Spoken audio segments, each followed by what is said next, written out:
Okay, YouTube, we're here. This is Ben Brady, the 3D Printing Texan. I'm going to show you a little project that I've been working on for the past couple of days. It's a modification for my Ender 3 printer, my Ender 5 printer rather.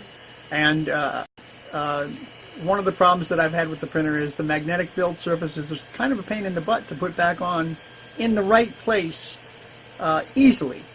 So what I did was I designed a little alignment aid in Design Spark Mechanical, and I can make those files available on Thingiverse.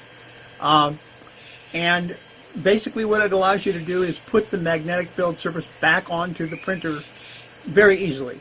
Matter of fact, it's so easy you can do it with one hand. So what I'm going to do is I'm going to switch cameras and see if we can't show you how it works.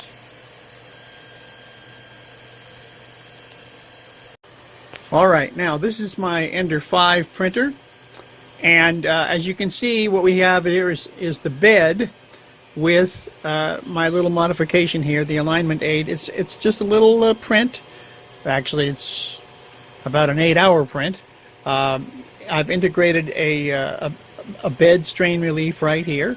So that takes care of the bed cable flexing back and forth, up and down as the bed moves up and down. The bed doesn't move drastically, so in most cases you're only going to be moving, you know, like this much or however tall your print is, but very seldom are you going to print up and down 300 millimeters. So the bed cable itself isn't going to flex all that much, but it's good to have a strain relief. It ties on with one little cable tie right there. Now, how this modification works is, I'm going to zoom in just a little bit here so you can see. It allows you to easily align the build surface, and we have the build surface right here. This is a magnetic build surface. It's actually a very good build surface.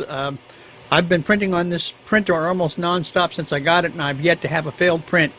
It's been really excellent. So basically how you do this is you take the build surface and you stick it up against the alignment tool, and as you can see, the alignment tool is the same width of the bed. You just put it up there against that one-handed and let it fall. And that's it. It's on where it should be. Not a problem. There's no gap here in the back. Now let me show you how well this thing fits. I'm going to move the camera back here to where you might be able to see it. So there is the screws that hold the bed plate on. And then right there in the back, there are actually 2 extra screw holes in the bed mounting plate. And so I use those to anchor the alignment aid, one on each side. And actually, the alignment aid fits so well you really don't need the screws, but just to keep it from moving, I put the screws in there.